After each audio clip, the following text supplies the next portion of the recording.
आज हम संख्याओं के बारे में सीखेंगे। संख्याएं कितने प्रकार की होती हैं ये हम जानेंगे आज। वास्तविक संख्याएं दो प्रकार की होती हैं, वास्तविक संख्याएं और काल्पनिक संख्याएं।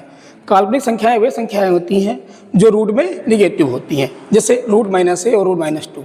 अब हम आते हैं वास्तविक संख्याओं पे। वास्तविक संख्याएं वे संख्याएं होती हैं जिन्हें हम संख्या रेखा पर प्रदर्शित करते हैं। मतलब काल्पनिक संख्याओं को छोड़ने, रूट में निगेटिव संख्याओं को छोड़ देने के बाद जितनी संख्याएं बचती हैं वो सब वास्तविक संख्याएं होती हैं।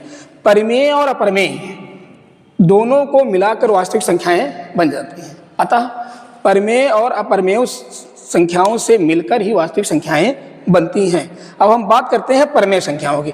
परिमेय संख्याएं वे संख्याएं होती हैं जिन्हें P/Q के रूप में हम लिख सकते हैं। P/Q अर्थात अंश बटे हर के रूप में इनको लिखा जा सकता हो, जिसमें Q is not equal to 0, हर का मान शून्य नहीं होना चाहिए। और परिमेय संख्याएं हमारी शांत दशमलव संख्याएं भी होती हैं, जैसे 6.25, ये हमारी शांत दशमलव संख्या है, ये भी एक परिमेय संख्या है। अशांत आवर्ती दशमलव संख्याएं भी परिमेय संख्याएं होती हैं, जैसे वो संख्या जो दशमलव के बाद पूरी तरीके से ना कटे और लगातार अंक उसमें रिपीट हो रहे हों, जैसे ये हमें दी हुई है 6.232323, ये भी एक परिमेय संख्या है। क्योंकि शांत दशमलव संख्याओं और अशांत आवर्ती दशमलव संख्याओं को हम P/Q के रूप में लिख सकते हैं, इसीलिए ये भी परिमेय संख्याएं होती हैं। अब अपरिमेय संख्याओं की बात करते हैं। तो अपरिमेय संख्याएं रूट में अभाज्य संख्या अगर लिख दी जाए तो वो भी अपरिमेय संख्या होती है, जैसे √2, √3। अब देखते हैं, और nth रूट a, किसी संख्या का अगर हम nth रूट a निकालें और इनकम्प्लीट फॉर्म में आता है तो वो भी हमारी अपरिमेय संख्या होती है, जैसे ³ √5, ये भी एक अपरिमेय संख्या हो जाएगी हमारी। संकेत में जो होते हैं वो भी हमारे परिमेय संख्या है, जैसे पाई है, ई है आदि। अशांत अनावर्ती संख्याएं ये भी अपरिमेय संख्याएं होती हैं, जिससे 6.1234516 ... अब बात करते हैं हम परिमेय संख्याओं के प्रकार। परिमेय संख्याएं प्राकृतिक संख्याएं भी होती हैं, पूर्ण संख्याएं भी होती हैं और पूर्णांक संख्याएं भी होती हैं। प्राकृतिक संख्याएं वे संख्याएं होती हैं जिनके द्वारा हम गिनती करते हैं, मतलब गिनती करने योग्य जो संख्या हैं वो प्राकृतिक संख्याएं होती हैं, जैसे 1, 2, 3, 4, 5 ... पूर्ण संख्याएं, जब 0 को मिला दिया गया प्राकृतिक संख्याओं में तो वो पूर्ण संख्याएं बन गई। पूर्ण संख्याओं में 0, 1, 2, 3, 4, 5 ... पूर्णांक जो होते हैं वो -3, -2, -1, 0, 1, 2, 3, ये संख्याएं हमारी पूर्णांक संख्या होती हैं।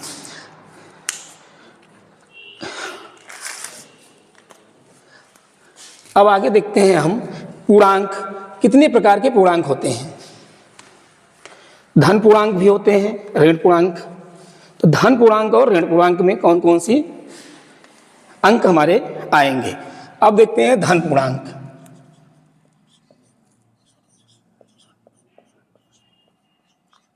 धन पूर्णांक में 1, 2, 3, 4, 5 ... अप टू इन्फिनिट तक, ये हमारे धन पूर्णांक होते हैं। ऋण पूर्णांक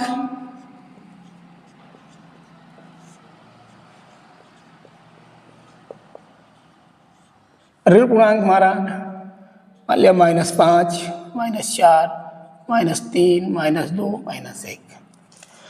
शून्य जो है ना तो धन पूर्णांक है और ना ही ऋण पूर्णांक है। इसको हम यहाँ लिख देते हैं नोट। शून्य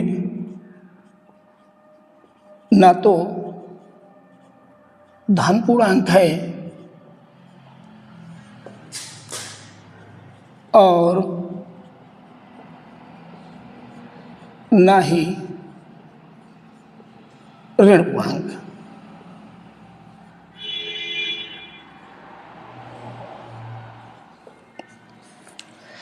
अब इसके बाद हम देखते हैं सम संख्याएं।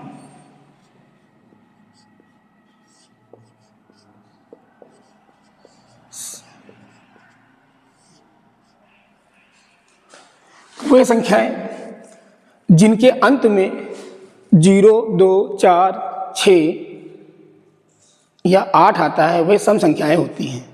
या हम कहें कि जिनके इकाई के अंक में 0, 2, 4, 6 या 8 आएगा वे सम संख्याएं होती हैं, जैसे 2, 48, 510 आदि। ये हमारी सम संख्याएं हैं। विषम संख्याएं,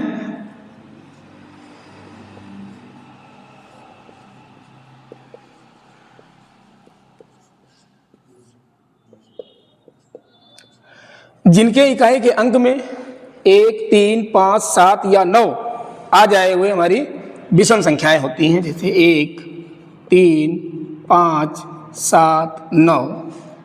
ये हमारी विषम संख्याएं हैं। अभाज्य संख्याएं,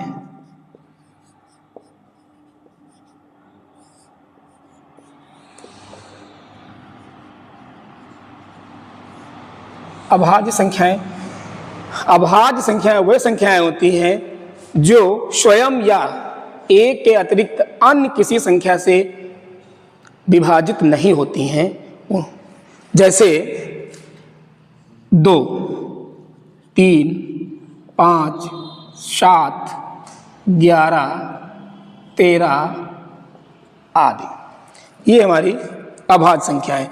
तो यहाँ हम देखते हैं कि 2 जो है सबसे छोटी अभाज्य संख्या है और 2 एक इकलौती अभाज्य संख्या है जो सम भी होती है और अभाज्य भी है। अब आते हैं भाज्य संख्याओं पे।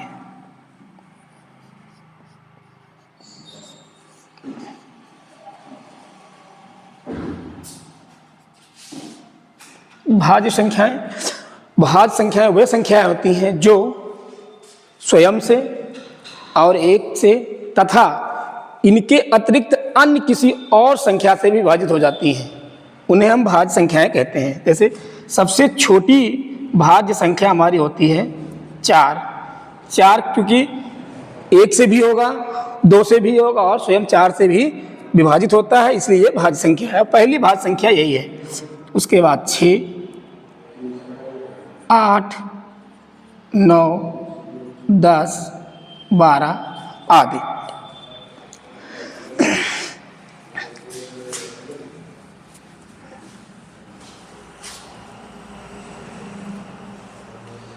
अब आगे हम देखते हैं सह अभाज्य संख्याएं। सह अभाज्य संख्याएं कौन सी संख्याएं होती हैं? सह अभाज्य संख्याएं, सह अभाज्य संख्याएं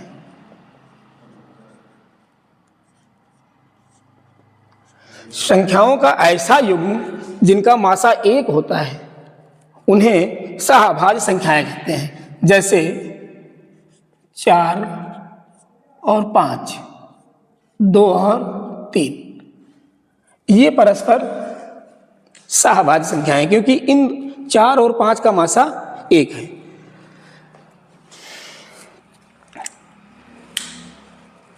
अब आगे हम देखेंगे, क्योंकि हमने संख्याओं के बारे में जानकारी प्राप्त कर ली है, अब आगे हम इस पे आधारित कुछ प्रश्न लगाएंगे।